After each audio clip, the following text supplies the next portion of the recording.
রাজধানীর পল্লবী থানা যুবদলের সদস্য সচিব গোলাম কিবরিয়া হত্যাকাণ্ড যেন হার মানায় সিনেমার দৃশ্যকেও। প্রকাশ্যে গুলি করে মৃত্যু নিশ্চিত করে বীরদর্পে সবার সামনে দিয়ে নিরাপদে পালিয়ে যায় দুর্বৃত্তরা। মাত্র কয়েক সেকেন্ডেই শেষ করা হয় কিলিং মিশন। পরে মরদেহ উদ্ধার করে ময়নাতদন্তের জন্য পাঠানো হয় হাসপাতালে। ময়নাতদন্তের প্রতিবেদনে দেখা যায় খুব কাছে থেকে একে একে 18টি গুলি করা হয় নিহত গোলাম কিবরিয়াকে লক্ষ্য করে, আর এতেই নিভে যায় তার জীবন প্রদীপ। সিসিটিভি ফুটেজে দেখা যায় গোলাম কিবরিয়া অবস্থান করছিলেন একটি হার্ডওয়্যারের দোকানে, আর দোকানের বাহিরে আগে থেকেই অপেক্ষা করছিল সন্ত্রাসীরা। একজনের গায়ে ছিল পাঞ্জাবি, দুজনের পরনে ছিল টি শার্ট, তাদের মাথায় ছিল হেলমেট আর মুখে মুখোশ। বাদ আছর নিহত কিবরিয়ার জানাজায় ঢল নামে মানুষের। অংশ নেন দীর্ঘদিনের রাজনৈতিক সহযোদ্ধা, বিএনপি, যুবদলের কেন্দ্রীয় ও স্থানীয় নেতারা। রাজনৈতিক জীবনের এ অধ্যায়ে এসে এমন নির্মম হত্যার শিকার হবেন তা কল্পনায়ও ছিল না বলে জানান স্বজনরা। আমার মামা মানুষের সাথে এত ভালো ব্যবহার করতেন, এত কনফিডেন্ট ছিল ওনার, যে উনি কখনো চিন্তা করে নাই যে এইরকম একটা অবস্থায় ওনার উপরে এরকম কেউ আক্রমণ করতে পারে। আমরা সবাই হতভম্ব, বিস্মিত। রাজনৈতিক অস্থিতিশীলতা তৈরির চেষ্টার অংশ হিসেবে এমন হত্যাকাণ্ড হতে পারে বলে দাবি উপস্থিত বক্তাদের।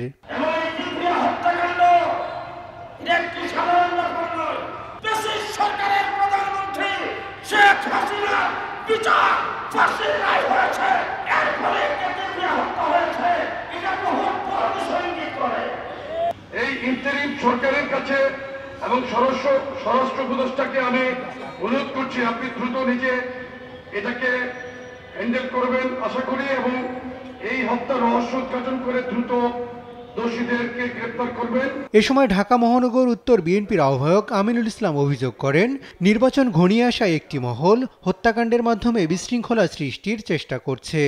যারা ষড়যন্ত্র করে বাংলাদেশের গণতন্ত্রকে আবারও নস্যাৎ করতে চায়, তাদের সেই একটি কুচক্রী মহল এই ধরনের হত্যাকাণ্ড ঘটিয়ে আমাদের বাংলাদেশে একটি অস্থিতিশীল পরিস্থিতি তৈরি করার চেষ্টা করছে। এই প্রশাসনের দায়িত্ব রয়েছে। আমি আপনাদের কাছে আহ্বান করব, আমার ভাই কিবরিয়ার হত্যাকাণ্ডের বিচার আমরা সকলে চাই। গোলাম কিবরিয়া হত্যা মামলার আসামিদের দ্রুত আইনের আওতায় আনার চেষ্টা হচ্ছে বলে জানান ডিএমপির মুখপাত্র। ইতিমধ্যে একজনকে আটক করা হয়েছে, তাকে জিজ্ঞাসাবাদ করা হচ্ছে এবং এই ঘটনার সাথে জড়িত অন্যান্যদের শনাক্ত করে আইনের আওতায় নিয়ে আসার জন্য আমরা কাজ করছি।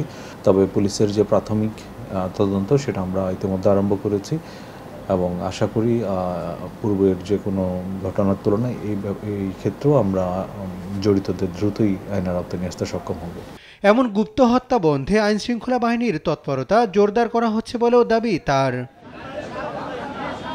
হাসান আল মাহমুদ, দেশ টিভি, ঢাকা।